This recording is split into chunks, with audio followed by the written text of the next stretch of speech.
All right. Well, good Friday evening, Friday night, Jet fans. It is 11:16 p.m., December 20th, 2019, and usually I do this Friday video, the preview video of the upcoming games, and of course the Jet games early on Friday. But you know, family business called today, um, and we're gonna do this late. But I wanted to do it tonight. This way, it can be seen either late tonight or early tomorrow morning, prior to the Saturday games for Week 16. And I think Saturday is a great slate of games coming up.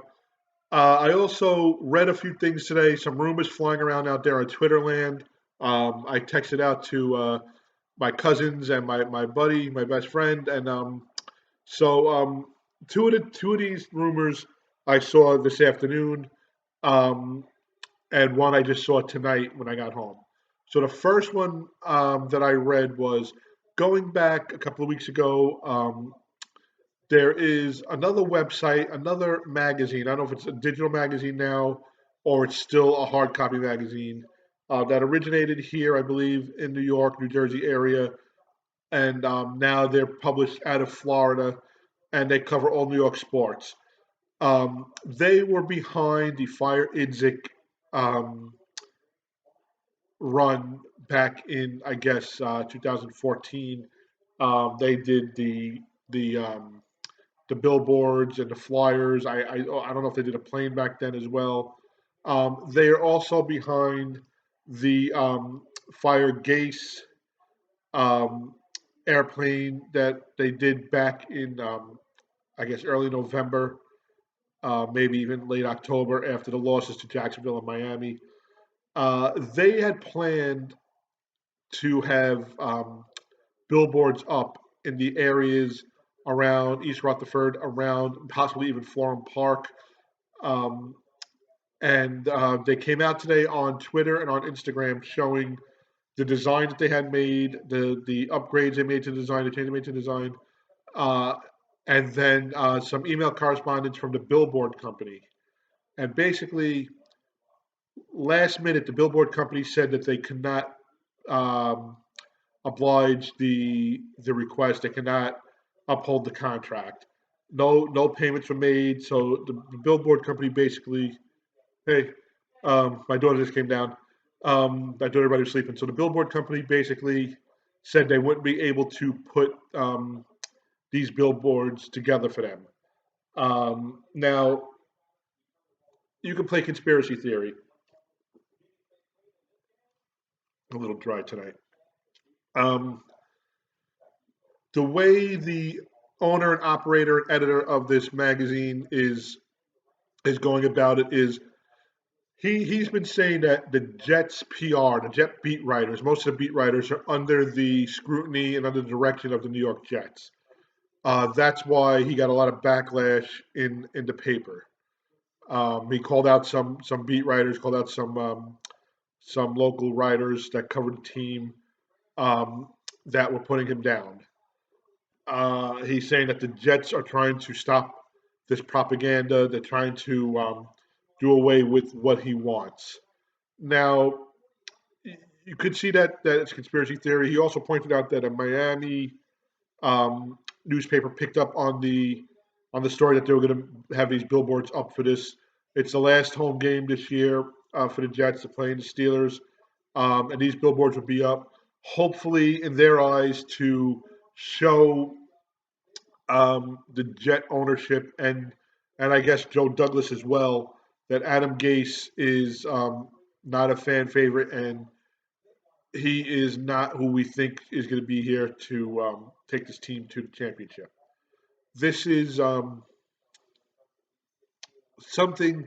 Now, I truly believe um, I have to leave it up to ownership to do what they have to do. Have they hit a home run? No. Um, there are times, I mean, obviously, Leon Hess brought in Bill Parcells and what we thought Bill Belichick regime would be. Once Woody Johnson owned the team, Bill Belichick kind of scurried away to New England, and we all know what happened there. Uh, under Woody, I mean, I've probably named them before, but it's It was Bill Parcells in '99 until Woody Johnson took over altogether. Then Bill went up into the front office for a year or so. It was Al Grove for a year. It was Herm Edwards for 5. Um, it was Mangini for 3. It was Rex for 5. It was Bowles for 5, or for 4 rather, 15, 16, 17, 18. Um, so those are the coaches that um, Woody Johnson had brought in his regime. Um, we had Mike Tannenbaum as a GM. We had John Idzik as a GM, Mike McCagnon as a GM, and now Joe Douglas as a GM. Terry Bradway was a GM prior to Tannenbaum. Then he was put into scouting. So there has not been a big splash.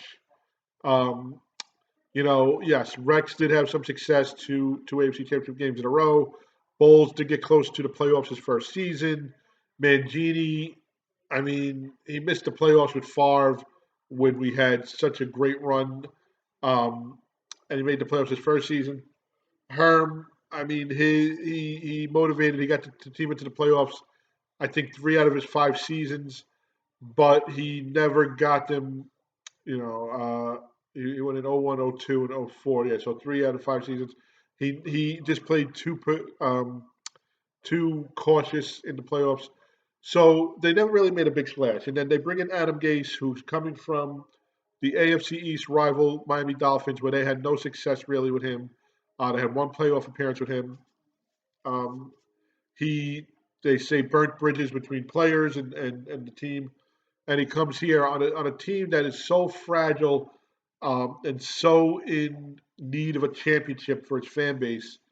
And they didn't make the splash again when they could have had Mike McCarthy. And I guess McCarthy is trying to come back this year and whatever it was, but they went with the unpopular, unpretty, unglamorous pick. And right now we're sitting at 5-9. So this fan who runs this magazine, it's a very successful magazine. I'm not trying to downplay it. Started this campaign, fire Idzik, and now it's fire Gase. But he feels that the Jet PR team or Jet ownership contacted the billboard company and requested that they deny this contract. Um, Now, who knows?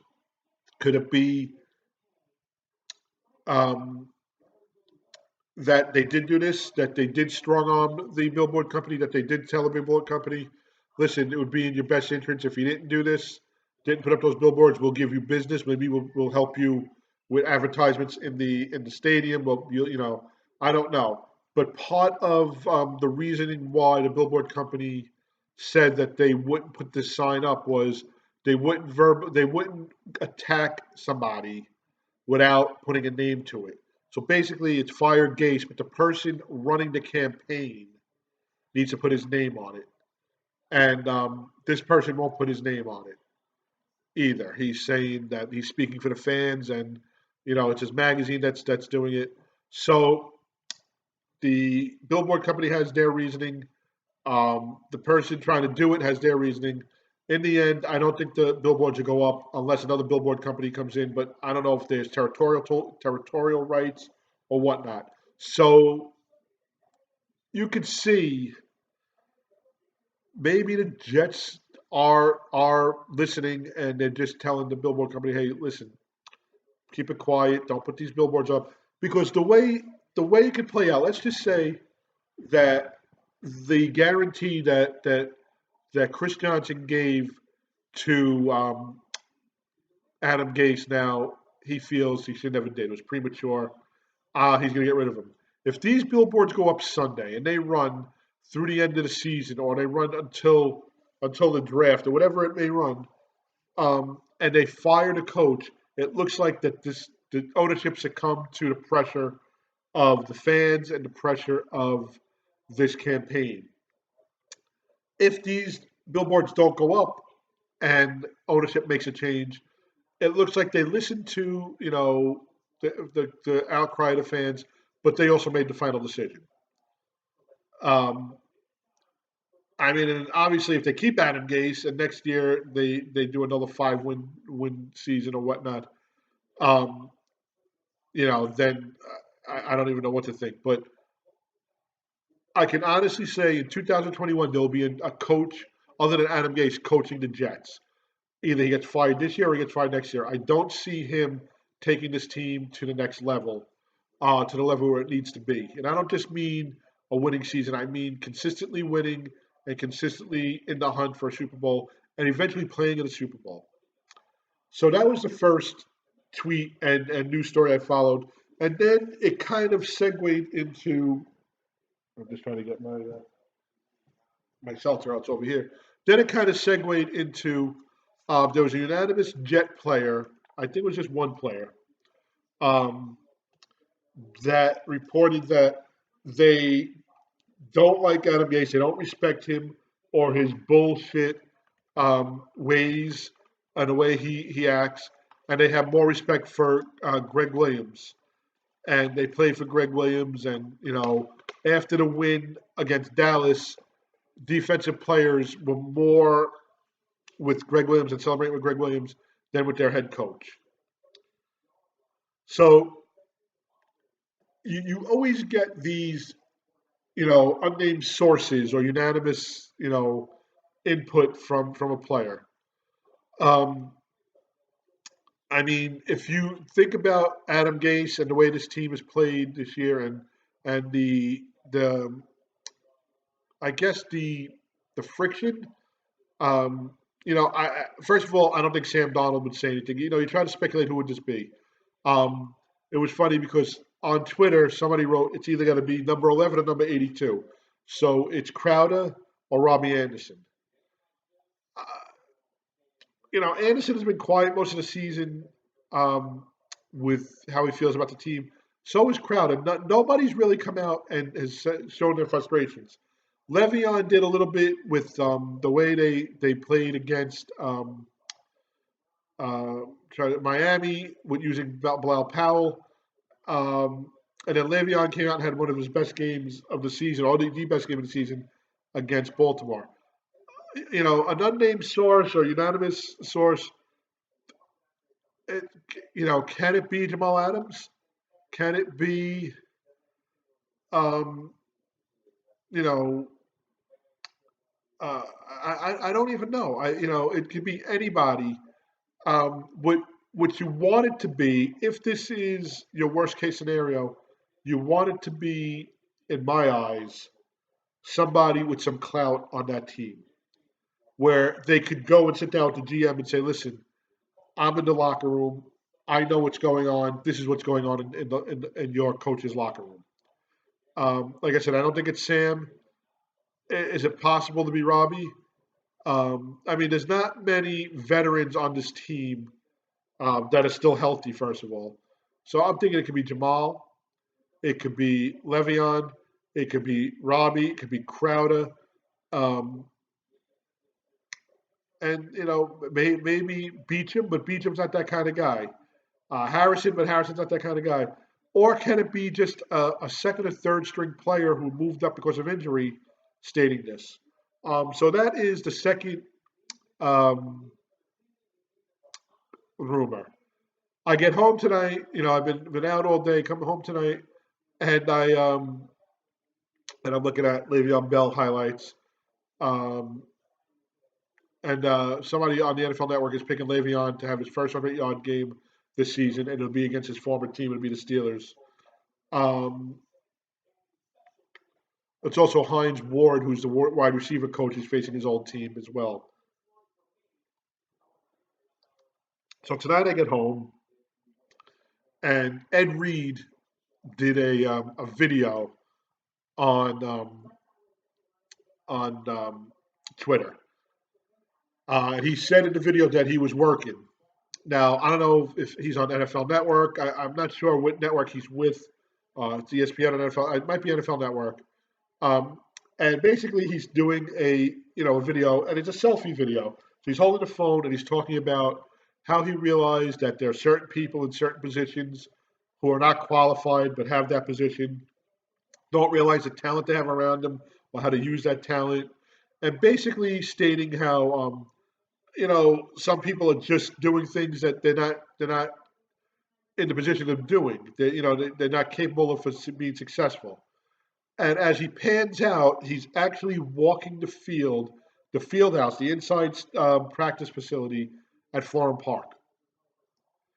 Now, what I heard also was a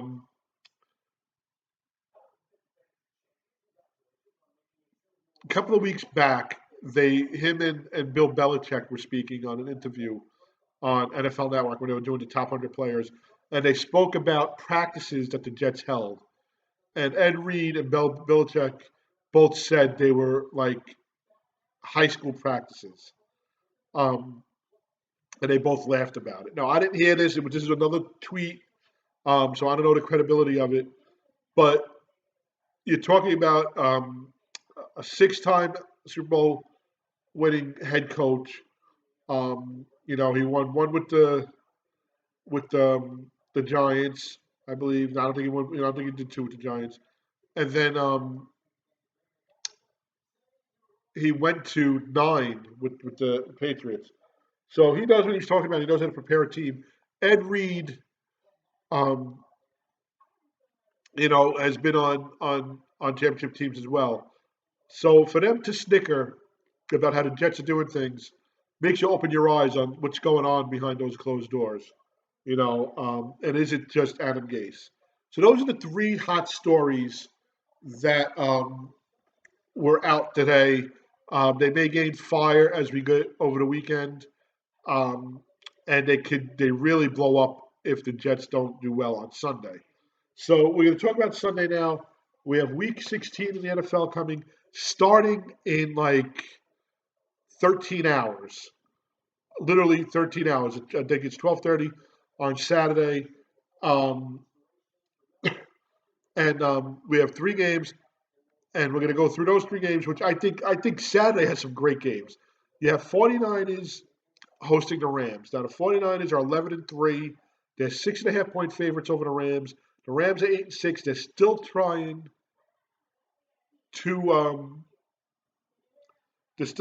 to get a wild card or possibly um, move up. I don't think I'm sorry. I'm trying to get information from from um, from NFL Network. I'm sorry for a little distracted trying to get information. But so the Rams are trying to move up in the wild card position, possibly solidify a spot. 49ers trying to get the number one um, seed overall. The 49ers lost three games, three very winnable games. Um, I think they win. I think they get that number one seed, and I think they cover. Next game is Bills at Patriots. you know, when I first started watching the Jets, it was Miami and Buffalo always being their arch enemy, their thorn in their side. The Colts every so often, and then actually when Peyton Manning came in for a few years, but then they moved out of the division, and then it wasn't until 2000, or I should say 97, when Parcells came over, and then when Belichick left, that it really heated up between the Jets and the Patriots. And in that time, the Bills and the Dolphins really weren't successful. So I never really liked the Bills. I hate the Patriots now. The Bills are 10-4. Patriots are 11-3. Patriots win. They win the division for the 11th year in a row. Excuse me. Bills win, and they could force a Week 17 tie-breaking, um, you know, season tie-breaking game. Uh, I don't know who they play on the last weekends. I only have in front of me this weekend's, but the Patriots are 6.5-point favorites. They have been skating. I know they won 11 games. I'm not taking that away from them, but they've been skating on thin ice with a lot of these games. I think the Bills go in there with a chip on their shoulder, um, and give them a run for the money. I don't think the Patriots cover the 6.5. I don't know if they win, but and this is a big um, if because the Patriots are still playing for number one seed as well. These two teams can meet again in the playoffs. I would not be surprised if this is a divisional matchup. I would not be surprised if this is an AFC championship matchup. Um, yes, I know you have the Brown. I'm sorry, the Browns, the Ravens. I know you have the Texans. I know you have the Kansas City Chiefs. I know you have the Steelers. But don't underestimate the Bills. The Bills, to me, remind me of the '09 Jets. I mean, they have even more wins than the '09 Jets. Um, they don't have the skill set or the talent that the 2010 Jets had when they made that run to the AFC Championship game. But I like the Bills. I like the spread, and I think the Bills may squeak this one out, and it's going to go to Week 17 to see who wins this division. And if the Bills win the division, then losing Week 1 to them really, I mean, you got to look back at that and say, all right. The last game on Saturday is Texans at Bucks. Texans still trying to solidify a spot. They're 9-5. Bucks are 7-7. They're 3.5 point underdogs. I think the Texans win this one outright and they cover. Um, let's see. The Dolphins play the Bengals. I mean, it's just 3-11 team versus 1-13 team. This is for draft picks and draft position. I think the Dolphins win and they cover the 1.5. Ravens play the Browns. Browns are getting 10.5. The Browns actually do have a chance to make the playoffs, but I think the Ravens are too much for them. They're looking for the number one seed, a win, and they get the number one seed. Um, I think a win, and I think a Patriot loss, they get the number one seed. I think the Ravens win, and they win big, and they beat the Browns and cover the 10.5. Cowboys and Eagles. This game will decide the NFC East. If the Cowboys win, they're in it. If the Eagles win, it goes to the following week to see who if there's a tiebreaker. Um, both teams can end up 8-8, and then the head-to-head, I don't know what it is right now. But the Eagles face the Giants in the last week of the season. The Cowboys, I believe, face Washington. So if you're the Eagles, you want this win because if you lose, um, you're not going to win the division, and you're probably not going to get to the wild card. Um, excuse me. Chiefs and Bears. Oh, let me go back to that. I think the Cowboys win and they cover at 3.5 in Philly. Chiefs are at Chicago. Chicago 7-7. Chiefs are 10-4. Bears are getting 5.5. I think the Chiefs just win, and they're rolling, and they're trying to get move a seed in their playoffs. Vikings are home against the Packers. Packers are getting 4.5 points. Packers are 11-3. Vikings are 10-4. Vikings need this game. Packers trying to get a number one spot as well. Everybody loves the Vikings at home. I love the Packers getting the 4.5. Finally, our locals, the Redskins host the Giants, 3-11, 3-11. Giants getting 2.5. If Eli was playing, I would have picked the Giants, but I think the Redskins win this game. So the Steelers come to MetLife to play on JETS, Jets. Steelers are 3.5 point favorites, which basically means that they're about a touchdown or a little less than touchdown favorites. A lot of going on with this. You have right now the backlash from the fans. You have the backlash with the coach and this anonymous um, source about who plays on respect gates and whatnot. Le'Veon Bell facing his old team. Excuse me. Steelers on a third string quarterback trying to get a playoff spot. Um, I think this game is going to go down to the wire. I think it's going to be a very hard fought game. I think the Jet offense is going to do very well. Defense, I don't know about how them holding the Steelers, but I think the offense is going to do well. I know I've been saying this, but I think Le'Veon is going to have something to prove. not only to the Steelers, um, but to Adam Gase and to others. And I think he plays a hell of a game. I actually think he goes to the coach and says, "You need to put me in, and you need me to do this. You need me to be part of the game plan more." There was talk that the Steelers were looking at Le'Veon to come back to them. Le'Veon can be showcasing himself to other teams. Trade. The Jets going to trade him. Is he going to be a Jet? Again, it all falls on if Adam Gase is going to be here. I think the Jets win this game. Um, and I think they win it. I'm going to say 26-24. Um, I think Le'Veon has 2 TDs. Um, I don't know if he breaks 100 yards, but maybe he breaks 100 yards. It might be a receiving TD and a rushing TD. I'm not sure how he's going to get them. I think the Jet defense gets to um, the quarterback. I don't even know who's. I think the third string's playing. Um, excuse me. I think they run stuff. I think that the Jet defense plays well. I think punt returns are well. I think Sam has a hell of a game. I like this matchup. I know the Steelers are playing great for what they have, but I think the Jets are out talenting them this week. There's talk about having a lot of Steeler fans there and whatnot. This year we had a lot of teams that traveled well with their fans.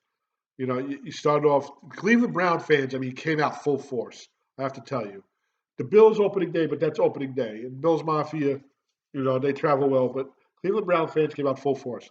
Cowboy fans came out, but they weren't as much as I expected. So that doesn't that surprised me. Giant fans. I mean, there were Giant fans because it was a New York local game. Um, the Monday Night Patriot fans. It was a ton of Patriot fans, and I'm trying to think who else really. And then the Dolphin game. I mean, he they had 2 sections in the upper deck in the corner, and they usually do that. Dolphin Nation comes out, and then there was some scattered Dolphin fans.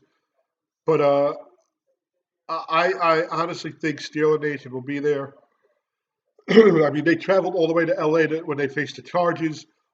I've been to Steeler games where we were outnumbered. I thought, it's a late in the season game. It's Christmas weekend. Jet fans were looking to sell their tickets. This is a marquee game. I actually thought, and this is maybe how naive or unrealistic I was, when the season got close, and like I said, mini camp, training camp, whatever, I thought the Jets were going to be a playoff team. This game would have been flexed. I really thought they were going to flex this game to a night game or to the primetime 4:30 game because it had playoff implications for both teams. And so there's playoff implications um, for the Steelers, for the Browns, for Houston. I mean, for anybody who's looking for a division or a wild card win. Also, the seeding with the Bills. The Bills could get that fifth wild card spot when the Steelers could fall down to the sixth. So I said 26-24 at my heart. I'm going to go 20-19 with my head. Of course, check us out, www.nyjetstories.com. That's www.nyjetstories.com. We're on Facebook. NY Jet Stories is our Facebook page. We're on Twitter at NY Jet Stories is our Twitter handle. And of course, we're on YouTube channel is NY Jet Stories. Alex Paziali, NY Jet Stories. What do you think about flying the planes? What do you think about the billboards? What do you think about the jet PR kind of strongholding? Is it a conspiracy theory?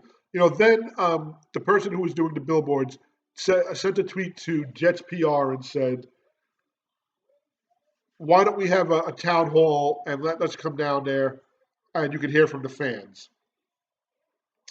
Now, I've been to some fan interaction, and I've never had interaction with the front office. I remember I went, I guess it was 2013, um, and the first thing they told us when we went there was they were part of the marketing and the public relations. They weren't part of the front office football decisions. So please don't, start making ideas or advisement on how to get talent on the team.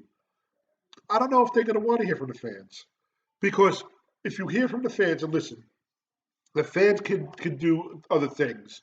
You don't want to go to the game, don't go to the game. You don't want to buy your you know your memorabilia, don't buy memorabilia. You don't want to you know watch the game, don't watch the game. It's your right, but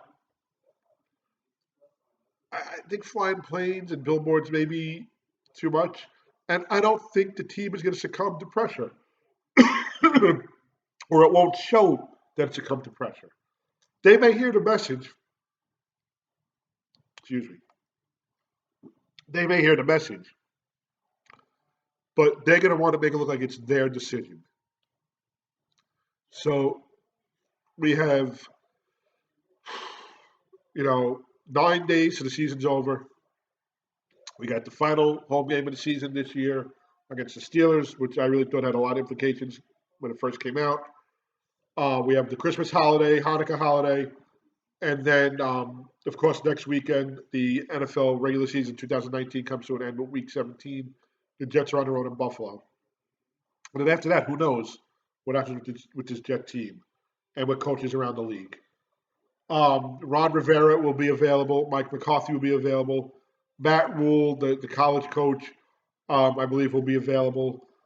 Um, will Adam Gase be available to other teams? Only time will tell. Right now, we're just going to look at what the Jets do the next 2 weeks, and of course, this is the first of the two. And like I said, I think they win this game. Um, the, you know, and I also want to talk, quickly. This, anonymous source. The team has not quit on Adam Gase. Maybe they don't like him, but they haven't quit. I don't believe that they're just playing this hard for Greg Williams. But can Greg Williams be the new head coach of this team? And can Greg Williams bring in an offensive coordinator to work with Sam, put a line together for Le'Veon, maybe re-sign Robbie, maybe get Crowder back, get Chris Herndon healthy, um, and take it from there. I'm going to try to do a Monday video to recap Sunday's game, but if I don't see anybody or if I don't do a video, Merry Christmas, Happy Hanukkah, and hopefully we can talk on Monday about a Jet victory.